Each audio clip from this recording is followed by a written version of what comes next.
초록우 산어린이재단에 매달 소정의 금액을 후원하게 되었습니다. 이 모든 게 구독자, 시청자님 덕분입니다. 구독과 좋아요 감사합니다.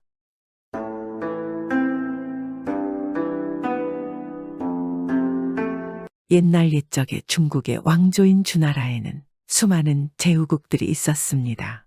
제후국들은 주나라의 속국이며 주나라의 황제에 대한 신하국이기도 한 것입니다. 그런데 주나라의 여왕 때 일입니다. 그 제후국들 중에 하나인 포나라의 영주가 죄를 지었고 그는 곧 그 죄값을 치러야 하는 상황이었습니다. 하지만 포나라의 영주는 그 죄를 벗어나기 위해서 꾀를 냈습니다.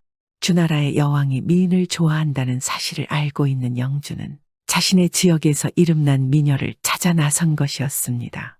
그래서 신하들에게도 명했습니다. 여봐라, 이 나라 전역을 뒤져서라도 아름다운 미녀를 데리고 오너라.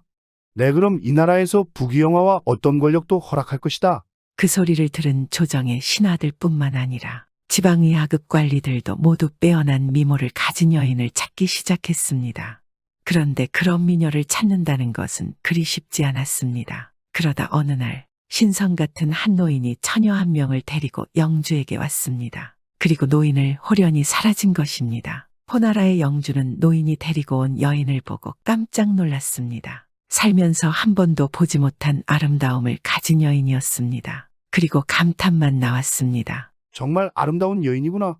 내 주나라의 황제에게 죄를 짓지 않았다면 필시 내 아내로 삼을 정도이구나.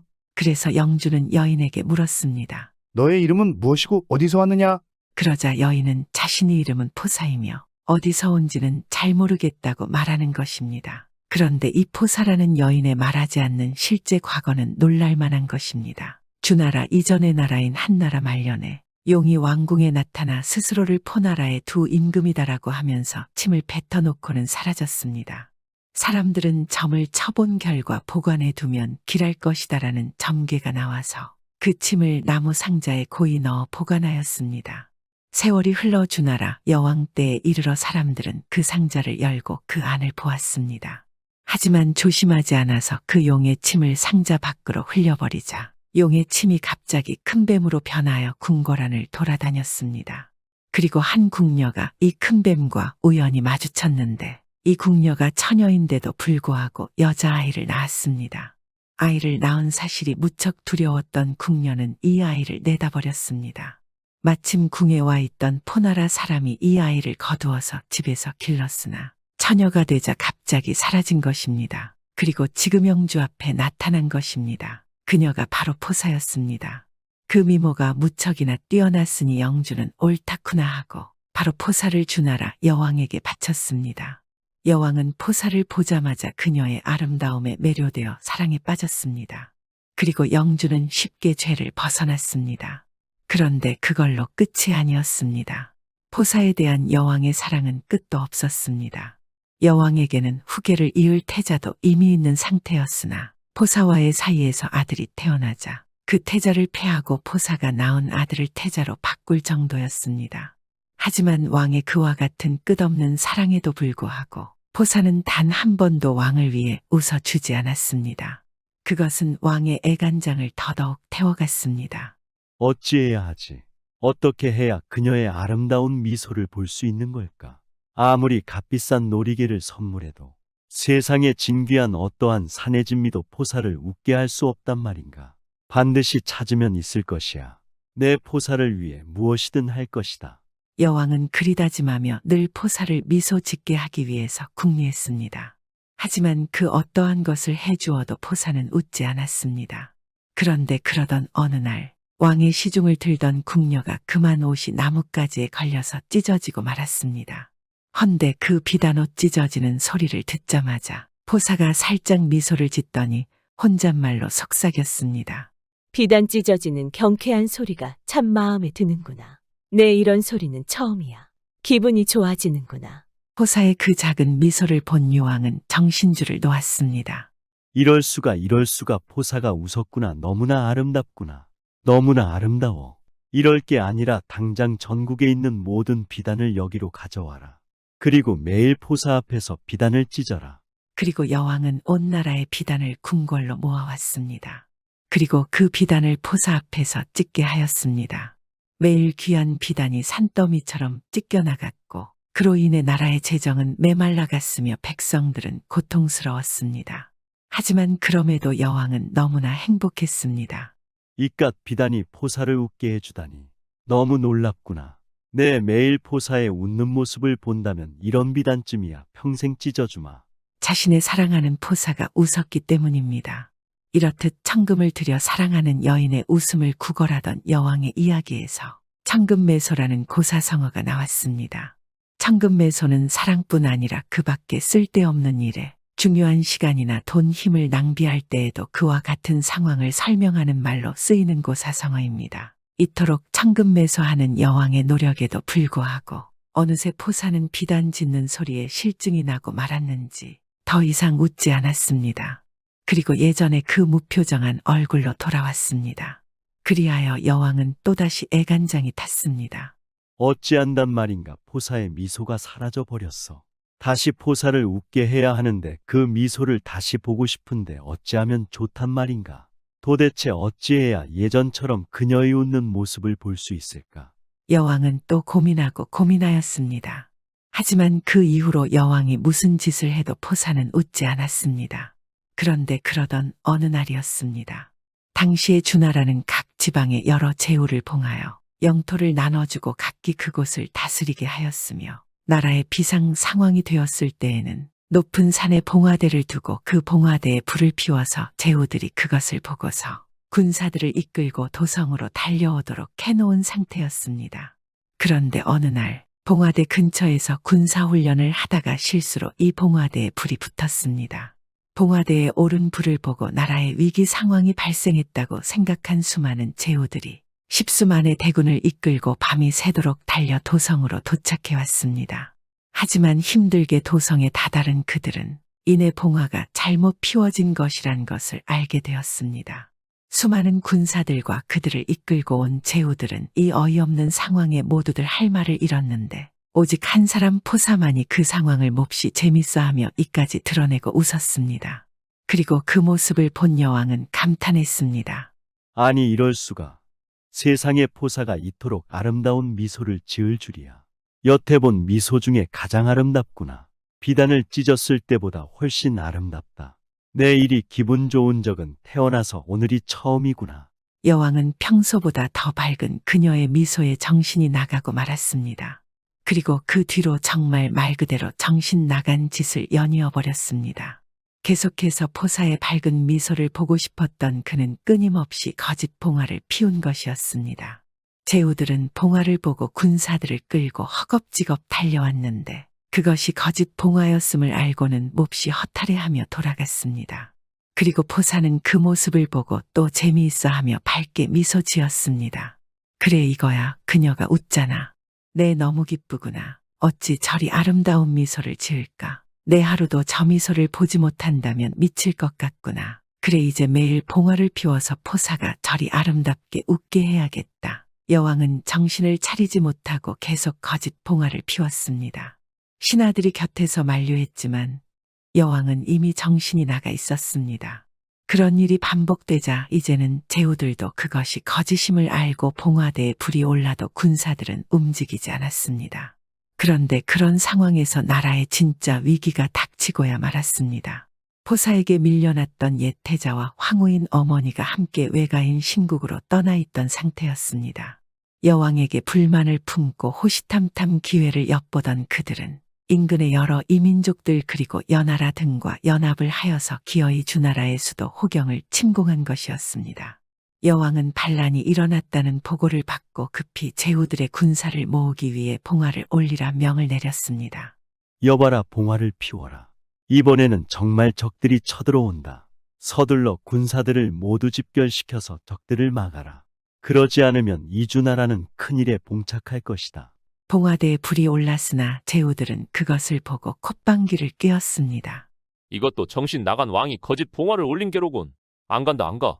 또 포사의 웃는 얼굴을 보려고 이리 많은 병사들을 고생시키고 군비를 축내다니. 계속 그 정신 나간 왕의 노름에 놀아날 수는 없지. 그렇게 생각한 제후들은 아무도 달려오지 않았습니다. 결국 군사가 부족했던 여왕은 황급히 포사와 함께 피난길에 올랐습니다. 하지만 얼마 가지 못하여 이민족 군대에게 잡혀서 결국 목숨을 잃고 말았습니다. 그리고 마지막에 내 포사의 웃는 얼굴을 보려다. 이리도 큰 나라를 잃고 나도 세상과 하직하는구나. 비로소 이제야 깨닫기에는 너무 늦었구나. 포사 역시 함께 포로로 잡혔는데 그 후에 그녀가 어떻게 되었는지는 알려지지 않고 있습니다. 그녀가 스스로 목숨을 끊었다는 이야기도 있지만 한편으로는 그녀가 여우로 변해서 도망을 쳤다는 이야기도 전해지고 있습니다.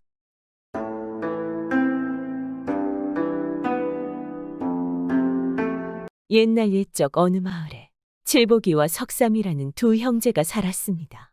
어릴 때는 서로 마음도 잘 맞고 비슷한 성향을 가지며 누구보다도 우애 좋은 형제였습니다. 하지만 어른이 되면서 두 형제는 매우 성향이 달라졌습니다. 동생 석삼이는 바람둥이 기질을 보이기 시작하였고 반면 형 칠복이는 가족에 충실하며 성실하게 지내다 보니 큰 부자가 되었습니다. 그리하여 어머니는 작은 아들 석삼이 때문에 마음 편할 날이 없었습니다. 석삼이는 결혼을 하였지만 늘 객지를 돌아다니며 돈을 헤프게 썼습니다. 그리하여 살림이 기울어지니 형 칠복이가 가만히 있을 수 있겠습니까? 보다 못해 도와주면 얼마 안 가서 그것도 홀랑 다 써버리곤 하였습니다. 이런 일이 몇 번 되풀이되자 칠복이도 화가 나서 석삼이를 더 이상 도와주지 않았습니다. 그리하여 석삼이의 살림은 점점 기울어져만 갔습니다. 이제 논밭도 얼마 남지 않았습니다. 이 딱한 형편을 옆에서 지켜보던 어머니는 안타깝고 속이 상해 견딜 수가 없었습니다. 부모 마음은 다 똑같지 않겠습니까? 아이고, 우리 막내 석삼이가 언제 정신 차리고 제대로 살아갈 수 있을까? 저러다간 몇 년 안 가서 살림을 모두 다 거덜내겠구나. 결혼도 했는데 이거 정말 큰일이구나. 이걸 어떻게 하면 좋을까? 어머니는 석삼이를 볼 때마다 항상 타이르고 꾸중을 하기 시작했습니다. 또한 석삼이의 못된 버릇이 고쳐지도록 매일 밤마다 기도하였습니다. 하지만 이런 어머니의 노력에도 불구하고 석삼이는 나아지는 기미가 보이질 않았습니다. 그 모습을 지켜보는 어머니는 하루하루 애간장만 태웠습니다. 이렇게 시간이 흐르고 흘러 추수의 계절인 가을이 되었습니다. 바람둥이 석삼이는 가을 추수가 되면 언제나 꼭꼭 집으로 돌아왔습니다. 과연 가장이라고 걱정되어 온 것일까요? 그것은 농사일이 걱정이 되어서가 아니었습니다.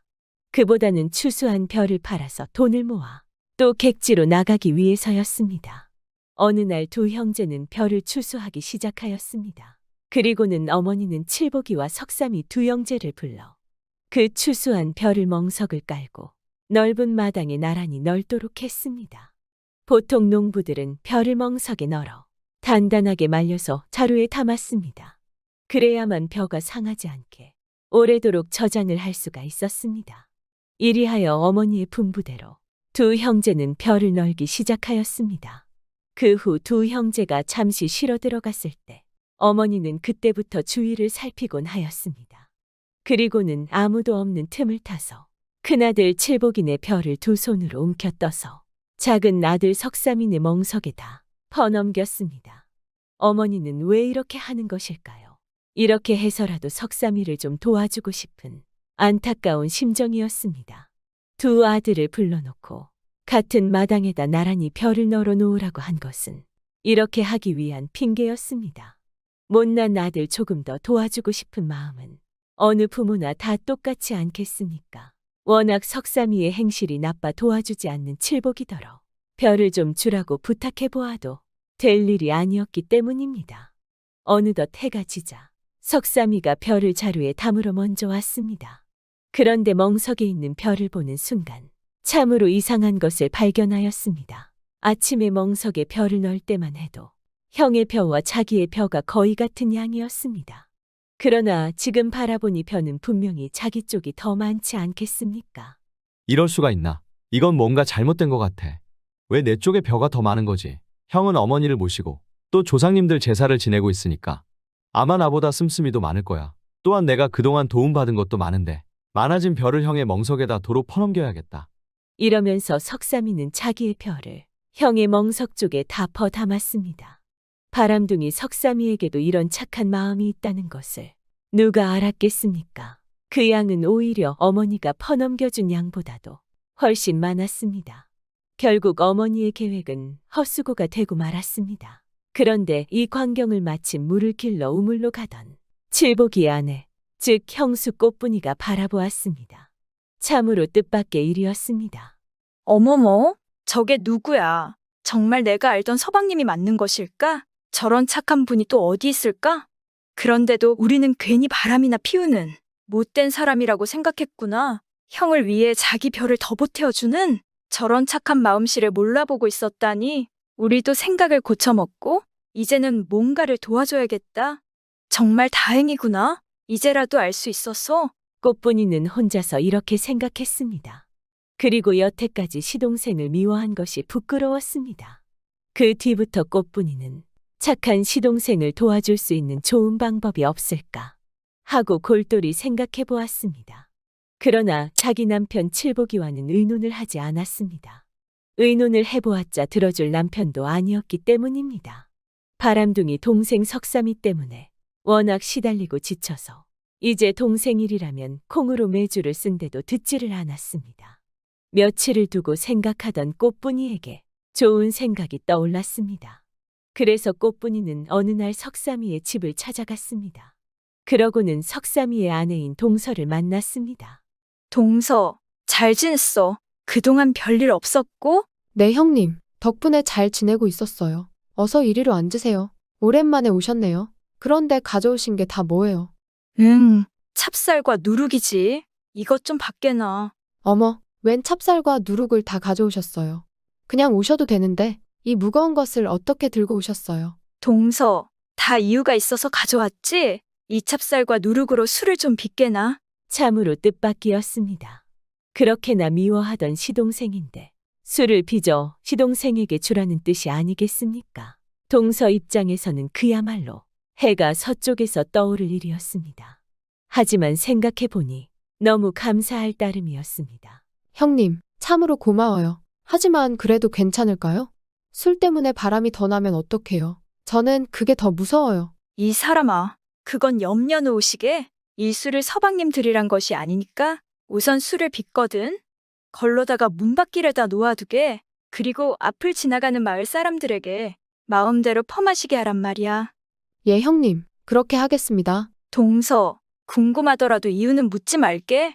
이게 다 서방님과 동서를 위하는 일이니까 내 시키는 대로만 해보게. 참으로 알 수 없는 일이었습니다.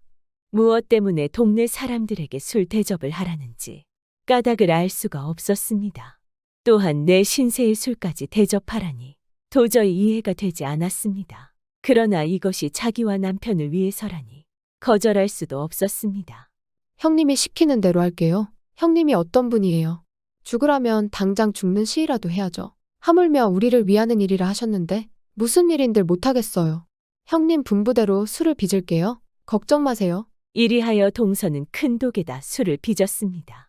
그리고 며칠이 지나 술이 익자 큰 동서가 시키는 대로 술을 걸러서 집 앞길에다 놓아두고 조롱밭까지 띄워놓았습니다.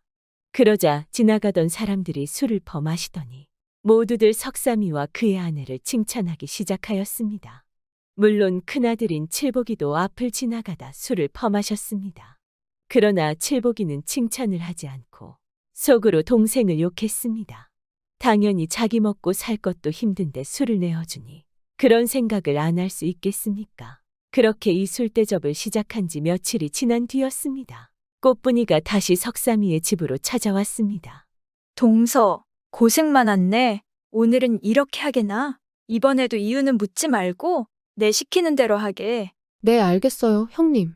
어떻게 하면 되죠? 오늘은 술에 다 물을 타서 거르지 말고 물을 타지 않은 술을 한 동이 문 밖에다 놓아두게.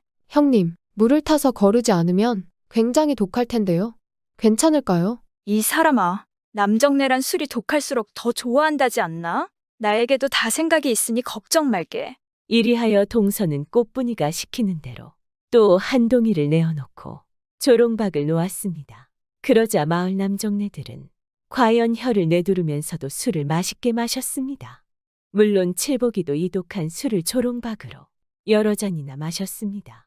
그러나 술이 어떻게나 독하던지 칠복이는 정신을 차릴 수 없었습니다.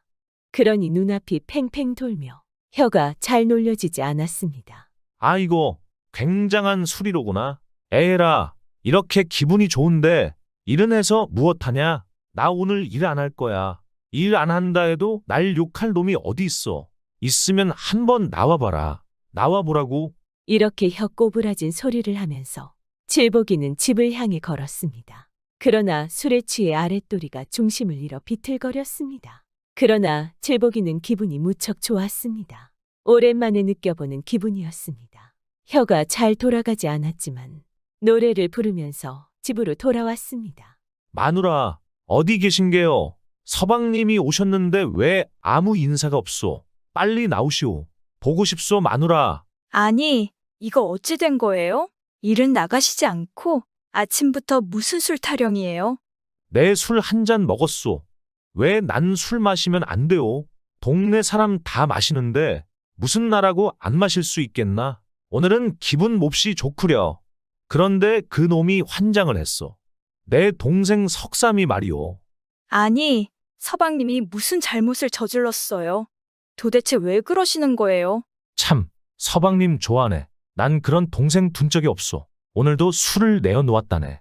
이게 벌써 며칠째야. 그놈이 참 환장했구만. 살림도 어려운 놈이 그런 선심을 쓰느냐 이 말이오. 쥐뿔도 없는 놈이 내가 참 답답하단 말이야. 칠복이는 이렇게 술주정을 하면서 벌렁 자리에 드러누웠습니다. 그러고는 큰 소리로 노래를 불렀습니다. 여보, 약주가 과하셨군요. 이대로 한숨 푹 주무세요. 동네 사람들이 흉보겠어요. 잠자코 주무세요. 내일 아침에 해장국 맛있게 끓여드릴게요. 뭐 흉을 본다고? 어느 놈이 흉을 본단 말이오.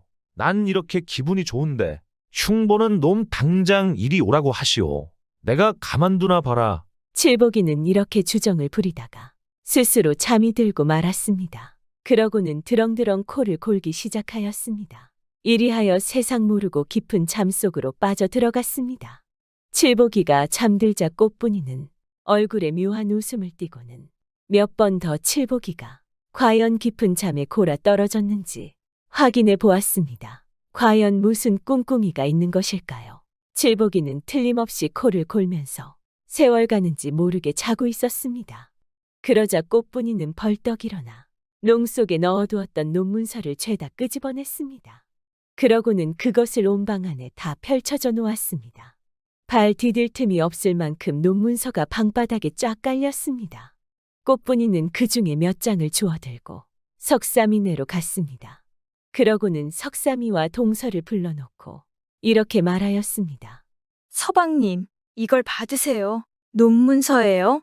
서방님께서 며칠 전에 별을 우리 멍석에다 퍼넘기는 것을 보았어요. 그걸 보고 전 서방님이 얼마나 착하신 분인가를 알게 됐어요. 그래서 서방님을 돕고자 동서더러 술을 빚어 문 밖에다 걸어놓게 한 것이었어요.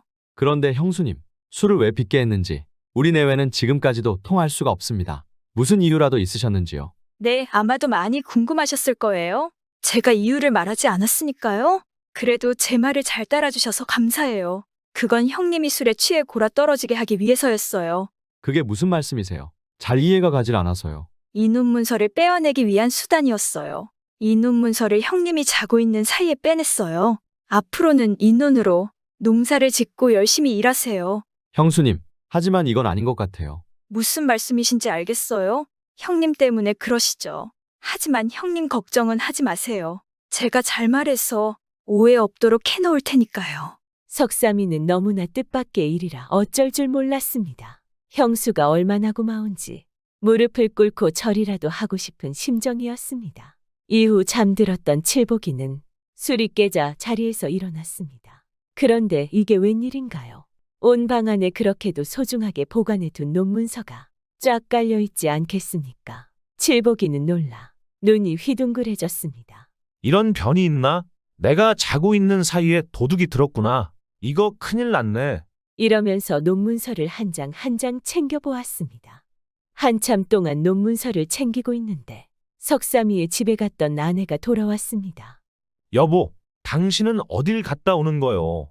내가 자고 있는 사이에 도둑이 들었잖소. 집도 안 보고 돌아다니니까 이런 변을 당하지 않소. 아니, 정신 좀 차리세요. 아직 술이 덜 깨신 거예요? 도둑이 들다니 그게 무슨 말이에요? 아무리 술에 취했거니로써니 그렇게도 정신이 없으세요.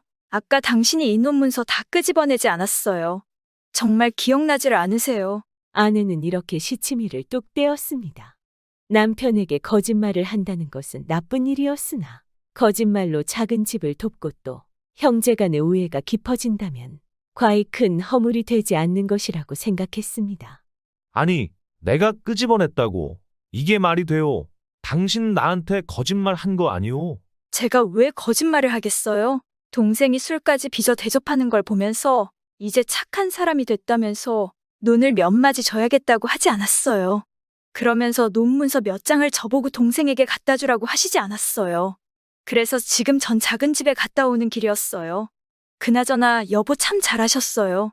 많지도 않은 동기간에 이렇게 우애가 깊으니 얼마나 좋은 일이에요. 서방님도 이제 정말 착한 사람이 됐어요. 그리고 너무 고마워하고 형님을 존경한다고 전해드리래요? 이러면서 아내는 시동생이 언젠가 벼를 널어 말릴 때 자기 벼를 우리 멍석에다 퍼넘기던 이야기를 해주었습니다. 그런데 이야기를 듣고 있던 칠복이는 뭐가 뭔지 머릿속이 복잡했습니다. 사실 아내의 말대로 논문서를 준 듯도 안 준 듯하여 기억이 흐릿했습니다. 워낙 독한 술에 취해 자기가 한 짓을 똑똑히 기억할 수가 없었습니다. 그러나 이제 그것을 따지고 밝혀보았자 아무 소용이 없는 일이었습니다. 거기다가 동생이 자기 벼까지 형을 위해 퍼넘길 만큼 착한 사람이 되어 있지 않은가요? 그리고 아내도 자기가 석삼이를 위해 논을 나누어 주었다고 칭찬하고 있지 않겠습니까? 여보, 이런 착한 아우를 내가 여태까지 너무 미워했구려. 자, 이거 몇 장 더 갖다 주고 와요. 생각해보니 너무 적게 준 것 같소. 이러면서 꽃분이에게 논문서 몇 장을 건네주었습니다. 이리하여 두 형제는 우애 깊게 지냈고 석삼이는 고마운 형수에 감탄하며 그동안의 삶을 반성하기 시작하였습니다. 그리고 석삼이는 열심히 일하여 부자가 되었습니다. 그것을 지켜본 어머니와 칠복이 부부는 얼마나 뿌듯하지 않겠습니다. 현명한 형수로 인하여 어머니는 물론이고 온 집안이 행복하게 되었지 말입니다. 누구에게나 단점은 있기 마련입니다. 그러나 너무 단점에만 치우쳐 색안경을 끼고 보는 경우가 있습니다. 하지만 장점도 찾아보면서 서로 이해하고 노력하면 긍정적인 효과가 서서히 오지 않을까요? 옛날 옛적 마을에 나이 지긋한 선비가 살고 있었습니다. 선비는 평생 남을 가르치려고만 하지 남의 가르침을 받으려 하지 않았습니다. 어느덧 겨울이 지나고 봄이 오기 시작하였습니다. 선비는 이 봄 따라 무슨 생각을 했던지 송아지 한 마리를 사서 길렀습니다. 그런데 때가 마침 봄이라 송아지는 버짐이 생겼습니다. 봄에 송아지가 버짐이 생기는 것이 큰 병이 아니라는 것을 시골에 사는 사람치고 모르는 사람이 없었지만 송아지를 처음 길러보는 선비는 이것을 알 리 없었습니다. 선비는 귀여운 송아지가 버짐이 생기는 것을 보자 앉지도 서지도 못하며 송아지가 당장 죽을 것만 같아서 누런 책장을 열심히 보면서 찾아보았지만 옛날 책에서는 버짐을 떼는 방법을 찾아낼 수 없었습니다. 하지만 평생 남을 가르치기만 하던 사람이라 동네방네에 나가 물어볼 생각도 하지 않았습니다. 물어보아야 할 사람이 입을 닫고 있으니 벙어리 속은 나은 애비도 모른다고 선비가 송아지 때문에 속을 앓고 있다는 것을 알 사람도 없었습니다. 묻는 사람이 없으면 자연히 가르칠 사람도 없는 법이지 않겠습니까? 일이 이렇게 되니 선비는 안절부절 못하고 땅이 꺼지게 한숨만 쉬었습니다. 바로 이때 마침 큰 사위가 놀러왔습니다. 사위는 장인인 선비에게 공손히 절을 하며 인사를 하는데 선비는 절을 받으면서도 한숨뿐이었습니다. 이에 이상하게 생각한 사위는 장인을 보고 물었습니다. 장인어른, 무슨 이유로 땅이 꺼지는 한숨만 쉬고 계세요? 사위가 이렇게 묻자 선비는 갑자기 무릎을 탁 쳤습니다. 그럼 그렇지. 묻는 사람이 있어야 말을 하지. 자네 우리 집 송아지를 보게나. 송아지가 죽을 병에 걸려서 백약이 무효할 것 같네. 무슨 병에 걸렸기에 백약이 무효하다는 말씀이세요? 난 남의 말을 듣기를 꺼려하네. 어서 나가보게나. 장인의 명이라 사위는 지체 없이 밖에 나가 송아지를 보았습니다. 말뚝에 메워놓은 송아지는 누워있는데 아무리 봐도 병든 송아지가 아니었습니다. 한참이나 송아지를 보던 사위는 송아지에게 난 버짐을 보고 양천대소하고 방으로 들어왔습니다. 그런데 선비는 여전히 그 모양을 하고 앉아서 한숨만 쉬며 입 밖에 말을 내지 않았습니다. 사위는 항상 물어보지 못하는 장인의 버릇을 고치기 위하여 마음을 굳게 먹었습니다. 장인어른 말씀이 천만치당하옵니다. 그놈의 악한 벌레들이 소를 잡아먹는데 가죽을 막 해치고 허옇게 밖에 나오기 시작했습니다. 장인어른 왜 이러고 앉아 계신 거예요? 어서 송아지를 구해야죠. 장인어른 왜 방도가 없겠습니까? 그래, 방도는 있네만. 없는 방도를 있다고 대답은 해놓았지만 뒷말을 이을 말이 없어 그만 입을 닫고 말았습니다. 그래도 방도가 없다고 말하기보다는 훨씬 나았습니다. 사위는 다시 말하기 시작하였습니다. 장인어른, 석유를 붓는 방도라도 써야 하지 않겠어요? 그래야 벌레도 죽이고 송아지를 구할 게 아닙니까? 내 사위, 농사일만 하는 줄 알았더니 정말 박한다 일세. 사위는 너무나 우스워 입을 싸지고 밖에 뛰어나오고 말았습니다. 선비는 원래 성미 급한 사람이라 사위가 나가자 석유를 들어다 송아지에게 붓고는 불을 붙였습니다. 석유는 불이 붙여지면 초반에는 타오르다가 점점 불이 사라지기 때문에 벌레만 죽고 송아지는 괜찮을 거란 미련한 생각을 하게 된 것이었습니다. 그러자 송아지는 갑자기 메워놓은 끈을 끊고 내달리다가 그만 뻗어버리고 말았습니다. 마침내 선비는 뻗어버린 송아지를 보고는 말했습니다. 송아지야, 벌레가 다 타 죽고 내 몹쓸 병도 떨어졌으니 어서 집으로 가자. 하지만 송아지는 아무런 응대도 없이 나자빠진 그대로였습니다. 결국 송아지는 죽고 말았습니다. 아이고, 미안하구나. 내가 너까지 죽게 만들었구나. 벌레만 잡는 줄 알았더니 너까지 그만. 선비는 대성통곡하였습니다. 이때 마침 이곳을 지나가던 농부가 이 광경을 보고 웃으며 말했습니다. 선비님, 속담에 이르기를 아는 길도 물어가고 3살 먹은 애 말도 귀담아 들으라 하였습니다. 세상사를 다 아는 이는 없는데 이런 일이야 우리 농부 보고 물어도 알 일인데 공연히 멀쩡한 송아지만 죽었습니다. 봄에 송아지가 버짐이 생기는 것은 약슬병도 아닙니다. 그래. 앞으로는 자네 말처럼 아는 길도 물어보고 3살 먹은 아이 말도 귀담아 듣겠네. 그 후 선비는 사소한 일이라도 항상 주변 사람들에게 물어가며 이웃들과 더불어 사는 소중함을 배워나가기 시작하였습니다. 아무리 잘난 사람이라도 어찌 혼자 살아갈 수 있겠습니까? 서로 모르는 것을 물어보면서 자신의 부족한 점을 채워간다면 더 나아지는 삶을 살 수 있지 않을까요?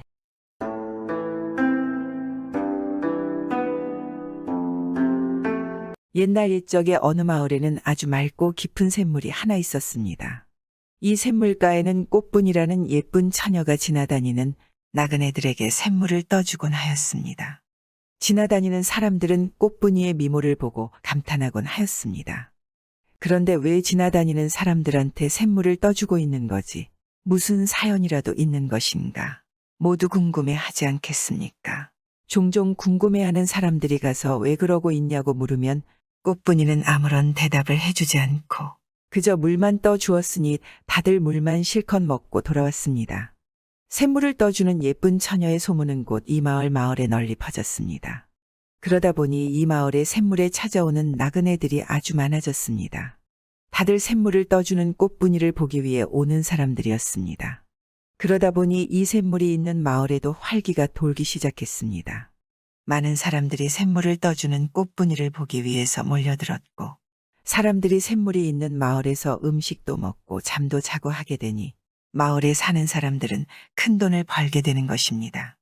그리고 마을이 잘 살게 되니 이 마을의 사또 입장에서도 세금이 갑자기 많이 거치게 되어 아주 좋았습니다. 하지만 그것도 잠시 마을에는 또 다른 문제가 생겨났습니다. 돈을 많이 벌게 된 사람들은 좋았지만 여인네들은 화가 머리끝까지 났습니다. 오늘도 농사는 안 짓고 자꾸 어딜 갔다가 그리우는 것이야. 마을의 남자들이 허구한 날 이 꽃분이를 보겠다고 샘물에 가서 물만 마셔대고 앉아 있으니 마을의 여인들은 속이 뒤집어질 지경이었습니다.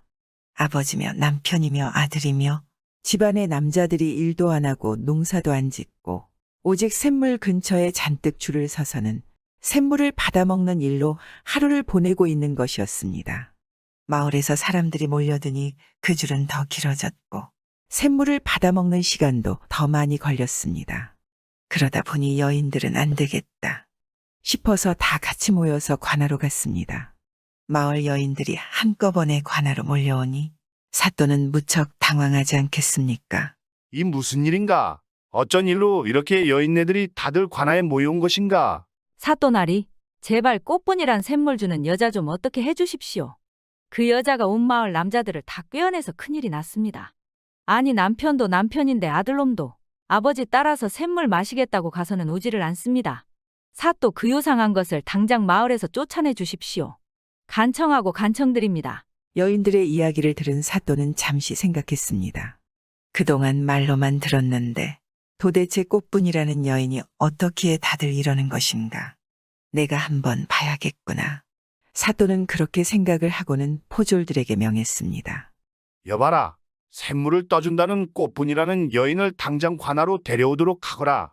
그 말을 들은 관아의 포졸들이 자기가 서로 가겠다고 싸웠습니다. 사또는 고개를 절레절레 저었고 모여있는 부인들도 어이가 없어 하였습니다. 얼마 지나지 않아서 포졸들이 꽃분이를 관아로 데리고 왔습니다. 포졸들이 꽃분이를 사또 앞에 끌어안치고 명을 기다렸습니다. 사또는 꽃분이를 바라보며 넋이 나간 듯 아무런 대답도 하지 않았습니다. 꽃분이의 미모는 그동안 자신이 보아왔던 수많은 여인들에게 비할 바가 아니었기 때문입니다. 경곡지색이라는 말로도 표현할 수 없을 만큼 미인이었습니다. 아니 누가 감히 이 여인을 끌어안친 것이냐? 어서 일으켜라. 사또가 갑자기 포졸들에게 호통을 쳤습니다. 포졸들은 깜짝 놀라서 의자를 가지고 와서는 꽃분이를 잘 앉혀주었습니다. 너희들은 모두 물러나 있거라. 내가 이 낭자에게 물어볼 것이 있으니 모두 관아 밖으로 나가라. 사또의 말에 포졸들은 수군대면서 자리를 비켰습니다. 포졸들이며 아전들이 모두 물러가자 사또는 꽃분이에게 말했습니다. 그대가 꽃분이라는 처자냐? 나그네에게 샘물을 준다는. 예, 그렇습니다. 제가 나그네에게 물을 주는 꽃분이옵니다. 동네 안악들이 그대가 물을 뜨는 일을 하지 못하게 막아달라 한다. 그만하는 게 어떻겠냐? 사또는 정중하고 조심스럽게 꽃분이에게 말했습니다. 그러니 꽃분이가 대답했습니다. 그 일을 하고 있는 데에는 말 못할 사정이 있습니다. 부디 사또께서는 선처를 베풀어 주십시오. 그러니 사또는 잠시 고민하다가 말을 이었습니다. 선처를 하는 게 쉬운 일이 아니다. 내가 사또인지라 참 어려운 일인데 대신에 조건이 있다. 내 첩이 되어준다면 일을 계속하도록 허락하고 아무도 뭐라 하지 못하게 내 힘으로 막아주겠다. 사또의 제안에 꽃분이는 잠시 생각하더니 말했습니다. 그러면 천일만 기다려 주실 수 있겠습니까? 천일이 지난 뒤에 사또의 첩이 되겠습니다. 그때까지는 샘물을 나눠주게 해주십시오. 그러니 사또는 자리에서 음흉한 미소를 띠며 되고 말고 다 된다. 내가 다 해주겠다. 대신 약속은 반드시 지켜야 하느니라. 네, 알겠습니다. 천일이 지나고서 사또의 첩이 되겠습니다. 그렇게 사또는 꽃분이와 약조를 하였고 계속 샘물을 떠서 사람들에게 나누어 주는 일을 하도록 허락해 주었습니다. 꽃분이는 다시 샘물가로 돌아가서 샘물을 떠주는 일을 계속하게 되었습니다. 여인들은 오라통이 터져갔지만 마을은 날이 갈수록 모여드는 사람들로 인해 번성하였습니다. 그러니 이 소문은 임금님에게까지 들리게 되었습니다. 샘물을 떠주는 여인을 보기 위해 마을에 사람이 모인다고 하는구나. 그래서 작았던 마을이 순식간에 이 도성보다도 번성하게 되었다는구나. 거참으로 대단한 여인이로구나. 어찌 샘물을 떠서 사람들을 주고 있는 게지. 그것은 아무도 이유를 모른다고 하는구나. 궁금하구나. 내 여인을 한번 보러 가야겠다. 임금님까지 샘물을 떠주는 꽃분이를 궁금해하여 보러 온다는 소식은 곧 마을 사또에게도 전해졌습니다. 전하께서 꽃분이를 보러 온다고 게 정말인가? 사또는 전전긍긍하기 시작했습니다. 이럴 수가 이를 어쩐단 말인가? 전하께서 오셔서 만약 꽃분이를 본다면 그 미모에 반하실 것이 분명한데 그럼 즉시 궁으로 데려가실 것이야. 이를 어쩐단 말인가? 이대로 내 색시를 빼앗기는 것인가? 사또는 임금님이 꽃분이의 미모를 보면 당연히 한눈에 반할 것이라 생각했습니다. 그래서 사또는 곧장 꽃분이를 데려오게 하여 관아의 별당에 감추었습니다. 그리고 마을에서 예쁘장한 처녀를 하나 골라서 샘터에 앉혀 두었습니다. 임금님에게 꽃분이를 빼앗기지 않기 위해 위험을 무릅쓴 것입니다. 그리고 얼마 뒤 임금님이 이 마을에 방문을 하였습니다. 사또가 바꿔놓은 처녀가 물을 떠주고 있었는데 임금님 보기에는 소문난 정도의 미모는 아니었습니다. 이 여인이 확실한가? 내 들은 소문하고는 많이 다르구나. 임금님은 아무래도 미심쩍어서 주변 신하들에게 물었습니다. 그러니 신하들은 마을 사람들에게 물어보았고 얼마 전부터 여인이 바뀌었다는 사실을 전해 들었습니다. 그럼 원래 여인은 어디에 있단 말인가? 임금이 노하여 신하들에게 추궁했습니다. 그때부터 임금님의 명령을 받은 신하들이 꽃분이를 수소문하기 시작했습니다. 그러니 곧 꽃분이를 관하로 데려갔던 포졸들에 의해서 꽃분이가 사또의 명예에 의해서 관아에 숨겨졌다는 사실이 밝혀지게 되었습니다. 손바닥으로 하늘을 가리려 했던 사또는 큰 위기에 처한 것입니다. 그 사실을 안 임금님을 모시는 신하들은 몹시 분노했습니다. 아니, 이럴 수가. 이는 전하를 능멸한 것입니다. 감히 사또가 전하를 속이다니. 이것은 영모의 죄로 다스려야 옳습니다. 이구동성 말하는 것입니다. 내 당장 관하로 갈 것이다. 임금님은 조용히 말하고 가마에 올랐습니다. 임금님의 가마는 곧 관아에 들어섰고 이미 자신이 꽃분이를 숨긴 것이 들통났다는 소식을 들은 사또는 버선발로 뛰어나와서 임금님의 가마 앞에 엎드려 죄를 빌었습니다.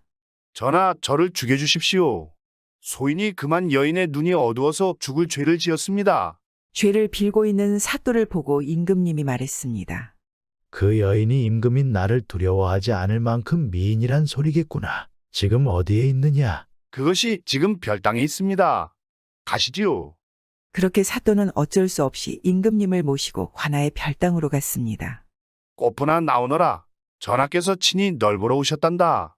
사또가 별당을 잠근 문을 열고 아무리 꽃분이를 불러보아도 인기척조차 들리지 않았습니다. 신하들은 또 전하를 속인 것이냐.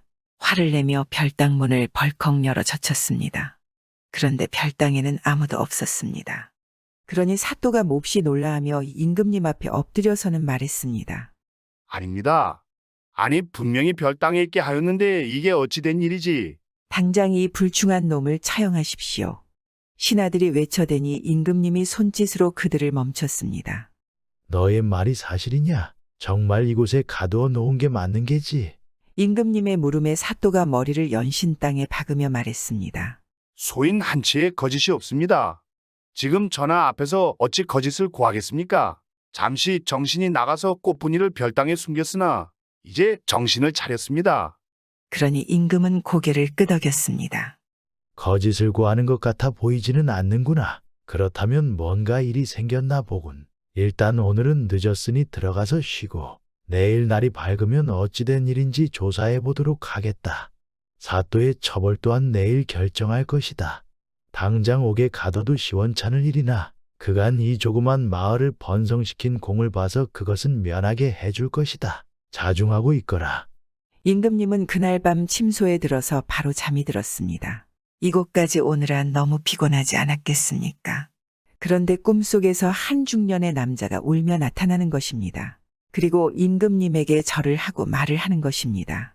전하, 제 억울한 청을 들어주십시오. 저는 전하가 지금 찾고 있는 꽃분이의 애비입니다. 지금 꽃분이는 죽을 위기에 처해 있습니다. 모두 제 잘못으로 이런 일이 생긴 겁니다. 저는 꽃분이 엄마와 꽃분이랑 아주 화목하게 살고 있었습니다. 그런데 마을의 양반이 꽃분이의 엄마에게 흑심을 품었습니다. 그래서 밤에 머슴을 시켜서 꽃분이 엄마를 보쌈해서 자기 집으로 데리고 가서 첩으로 삼으려 했습니다. 제가 양반 집에 가서 양반 놈을 저 세상으로 보내고 저도 머슴들에게 죽임을 당했습니다. 꽃분이 엄마도 너무 충격을 받아서 그날로 쓰러져 저 세상으로 갔습니다. 홀로 남은 꽃분이는 근처 조그만 절에 노승이 맡아서 키우게 되었습니다. 노승은 꽃분이가 자라자 부모님의 업보를 없애고 성불할 수 있는 방법을 가르쳐 주었습니다. 그것이 바로 1000일 동안 나그네들에게 물을 주는 것인 겁니다. 그래서 꽃분이가 우리를 위해 매일 정성껏 나그네에게 물을 주는 것입니다. 그런데 임금님이 이곳에 오자 사또가 꽃분이를 별당에 가두었습니다. 그런데 그것을 안 사또의 부인이 질투에 눈이 멀어 다시 꽃분이를 마을 창고에 손발을 묶어놓고 아무것도 주지 않은 채 지금도 갇혀 있습니다. 꽃분이는 이제 얼마 버티지 못할 것입니다. 전하, 꽃분이를 제발 살려주십시오. 라고 연기처럼 사라졌습니다. 잠에서 깬 임금님은 신하들을 불렀습니다. 지금 마을 창고에 꽃분이가 죽어가고 있다. 빨리 가서 아이를 구하고 몸조리 시켜라. 그리고 몸이 괜찮아지면 집 앞으로 데리고 오너라. 신하들은 임금님의 갑작스러운 명에 의아했지만 포졸들을 시켜 마을 창고를 뒤졌습니다. 그러자 놀랍게도 꽃분이가 손발이 묶인 채 의식을 잃고 있었습니다. 의식을 찾은 꽃분이는 임금님 앞에 섰습니다. 내가 꽃분이라는 처자구나. 듣던 대로 참 곱구나. 왜 내가 나그네에게 물을 주는지 연유는 이미 돌아가신 내 아버지가 가르쳐 주었다. 정말 이 나라에 자랑할 만한 효녀구나. 정이 있으면 들어주마. 한번 말해보아라. 저는 앞으로 1000일 동안 물을 나그네에게 주면 절에 가서 수행을 하겠습니다. 이런 제가 무슨 청이 있겠습니까? 다만 1000일 동안만이라도 물을 줄 수 있게 해주시면 황공하겠습니다. 임금님은 꽃분이의 말에 감탄하며 말하는 것입니다. 여봐라. 꽃분이가 1000일 동안 나그네에게 물을 줄 수 있게 도와주고 근처에 큰 절을 지어 꽃분이의 선행을 기려라. 그리고 임금님은 사또와 그 부인을 옥에 가두고 관직을 박탈하고 재산을 모두 몰수했습니다. 그래서 사또와 부인은 평생 빌어먹고 살았습니다. 이번 이야기는 착한 효녀를 하늘이 도와준다는 이야기지 않겠습니까? 요즘 우리도 이런 효녀는 못 되지만 그래도 부모님을 자주 생각하는 그런 사람이 되면 좋지 않을까요?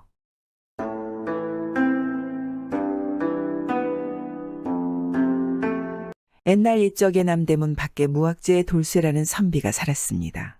돌쇠는 과거에 합격해 조정에 다니고 있었습니다.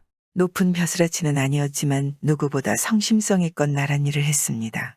성품 또한 온화하고 반상구별 없이 사람들 대하는 그런 사내였습니다. 그런데 양반이고 조정에서 녹을 먹고 있지만 집안 형편은 늘 어려웠습니다. 다른 벼슬아치처럼 뒤에서 뒷돈도 받고 나라 곳간에 있는 것도 팔아다 불을 흘리지 않고 오로지 원칙대로 일을 하니 당연히 돈이 여유가 있었겠습니까? 그러던 어느 날 돌쇠가 조정에서 열리는 승진시험을 보기 위해 새벽에 길을 나서서 조정으로 향하고 있는데 그만 소나기를 만났습니다. 비가 올 것이라고는 생각지 못했던 돌쇠는 아무런 준비가 되어 있지 않았기에 급하게 대로변의 어느 초가집 추녀 밑에서 비를 피하고 있었습니다. 소나기가 그치면 길을 서둘러 가야겠구나. 웬만하면 그냥 깔 터인데 비가 너무 많이 오는구나. 돌쇠는 그렇게 생각을 하였지만 일이 뜻대로 되지 않았습니다. 비가 그칠 생각을 하지 않았기 때문입니다. 그러니 돌쇠는 젖은 옷을 이러지도 저러지도 못하고 초조하게 하늘만 바라보고 있다가 혼잣말로 말했습니다. 아이고 어쩌나 비는 안 그치고 비를 맞아서 온몸이 으슬으슬 떨리는데 곧불에 걸리겠다. 불이라도 떼면 좋을 것을. 이런 몸 상태라면 시험을 잘 볼 수가 없을 것 같은데 어쩌지. 그런데 돌쇠의 머리 위에서 갑자기 무느려는 소리가 들렸습니다. 돌쇠가 소리 나는 곳을 돌아보니 한 젊은 부인이 그에게 햇불 하나를 건네주며 말했습니다. 많이 추우신가요? 급한 대로 여기 불을 가져왔으니 온기를 쬐시지요.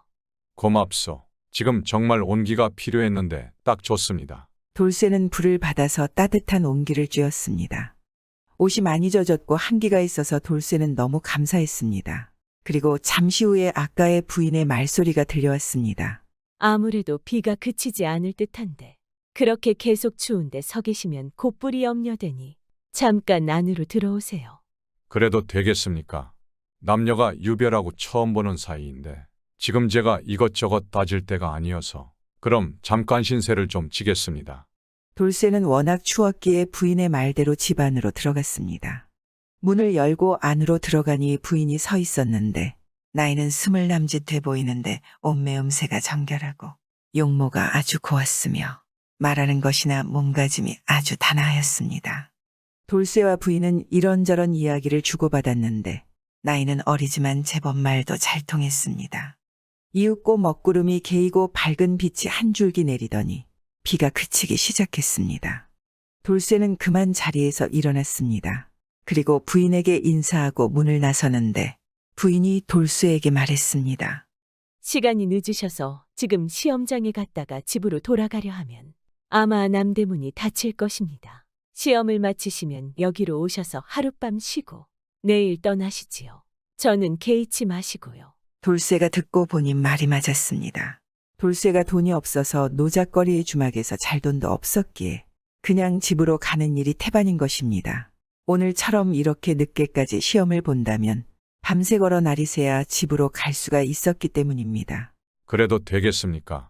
부인께서 허락하신다면 염치 없지만 오늘 신세 좀 지겠습니다. 네, 그럼요. 개의치 마시고 시험을 보고 날이 저물면 노세요. 그리하여 돌쇠는 시험장에 가서 시험을 치르고 돌아오는 길에 다시 부인의 집을 들렀습니다. 그러니 부인이 저녁상을 차려놓고 돌쇠를 기다리고 있었습니다. 비록 차린 것은 없지만 허기를 줄인다고 생각하고 한술 뜨시지요. 하룻밤 유하는 것도 선비체면이 말이 아닌데 이렇게 밥상까지 준비하시다니 정말 잘 먹겠소이다. 돌쇠는 부인이 차려준 저녁상을 맛있게 받아먹고 방에서 하룻밤 잠을 자게 되었습니다. 그런데 이 젊은 남녀가 한 방에서 함께 잠을 자게 되니 자연히 함께 정을 통하게 되었습니다. 그리고 나서 돌쇠가 부인을 보았는데 부인이 쓸쓸히 한숨만 쉬었습니다. 그러자 돌쇠가 물었습니다. 아니 왜 한숨을 쉬고 그러시오? 내가 마음에 안 드시오? 아니면 무슨 일이 있는 게요? 그러자 부인은 아무런 말도 하지 않고 계속 한숨만 쉬어댔습니다. 돌쇠는 결국 의문을 풀지 못하고 집을 떠났는데 그 이후로도 종종 부인을 찾아 집을 갔으니 수개월이 흘렀습니다. 그러던 어느 날 돌쇠가 부인의 집에 들어섰는데 마침 어떤 노인이 집 문턱에 걸터 앉아 있었습니다. 아니, 이 사람은 누구지? 돌쇠는 어떤 노인이 집 문턱에 걸터 앉아 있으니 그것을 보고 집에 들어가지 못하고 주저하다가 노인과 눈이 마주쳤습니다. 그러니 돌쇠는 당황했지만 예의를 차리고 노인에게 몸을 굽혀 인사를 하였습니다. 그러자 노인이 말했습니다. 돌쇠서방 아니시오? 왜 들어오지 않고 밖에 그러고 있는 것이오? 돌쇠가 당황하고 있는데 노인이 다가와서 팔을 잡아 끌고 집으로 데리고 들어갔습니다. 그리고는 노인이 돌쇠에게 말했습니다. 내가 돌쇠 서방이 우리 집에 왕래하는 것을 알고 있었다네. 그런데 워낙 내가 요새 이런저런 일로 바빠서 집에 붙어 있을 날이 없었으니 그간 만나지를 못하였는데 오늘에서야 이렇게 만나게 되었구만. 그러자 돌쇠가 물었습니다. 아니 그럼 이 집에 사는 부인과는 무슨 관계이십니까? 아버님 되십니까? 그러자 노인이 웃으며 말했습니다. 아버지는 아니고 그 아이는 내 며느리 올시다. 돌쇠가 당황하니 노인이 이어 말했습니다.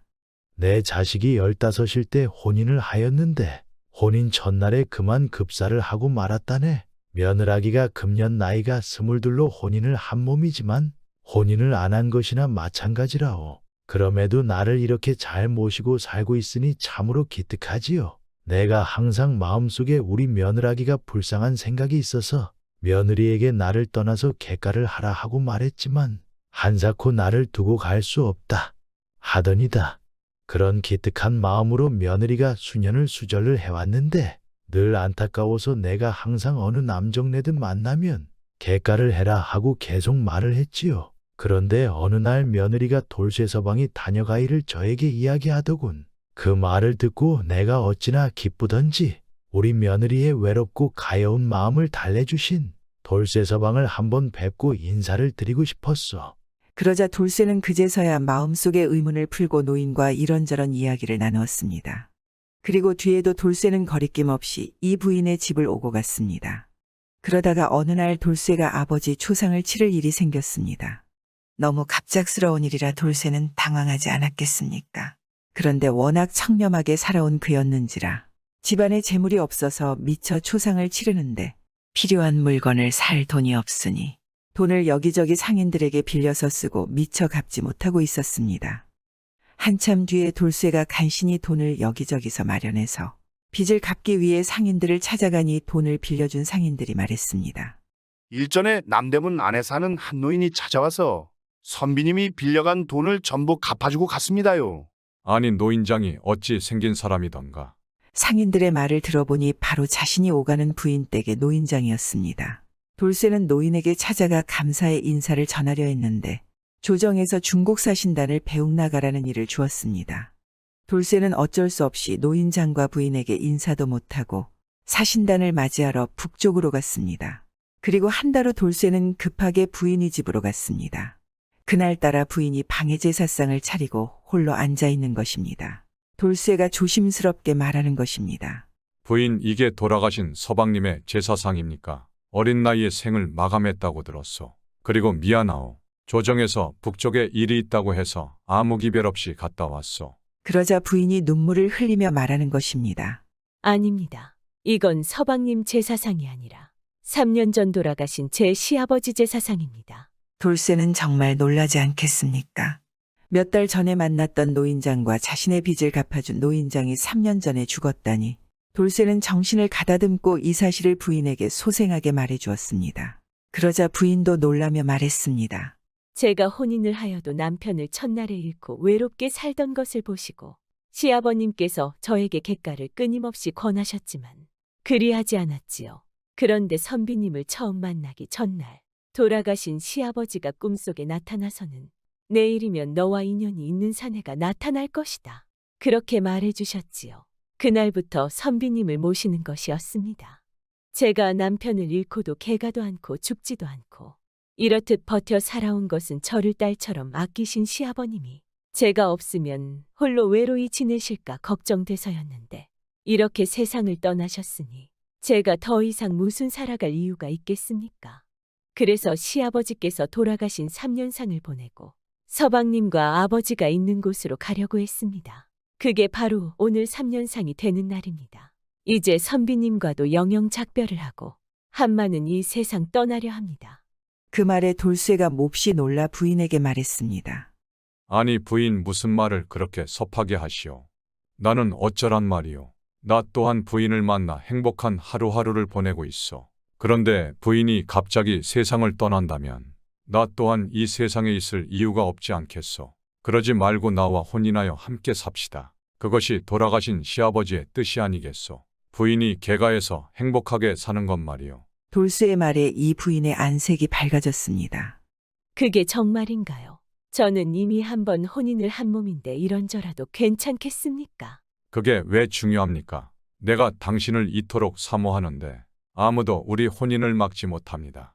그리고는 돌쇠는 반대하는 어머니를 수개월간 끈질기게 설득하였으니 돌쇠의 어머니 또한 수년간 시아버지를 효성으로 모신 이 부인의 갸륵한 마음을 높이 사서 결국 혼인을 허락해 주었습니다. 그리하여 돌쇠와 부인은 함께 혼인하여 오래오래 행복하게 잘 살았다고 합니다. 이것은 지극한 효심을 가진 며느리를 시아버지가 죽어서도 며느리의 복을 빌었다는 이야기이지 않겠습니까? 요즘 우리도 시부모님과 잘 지내지 못하는 경우가 종종 있지 않겠습니까? 그래도 같은 부모라고 생각한다면 이 며느리처럼 복받지 않을까요? 구독은 공짜입니다.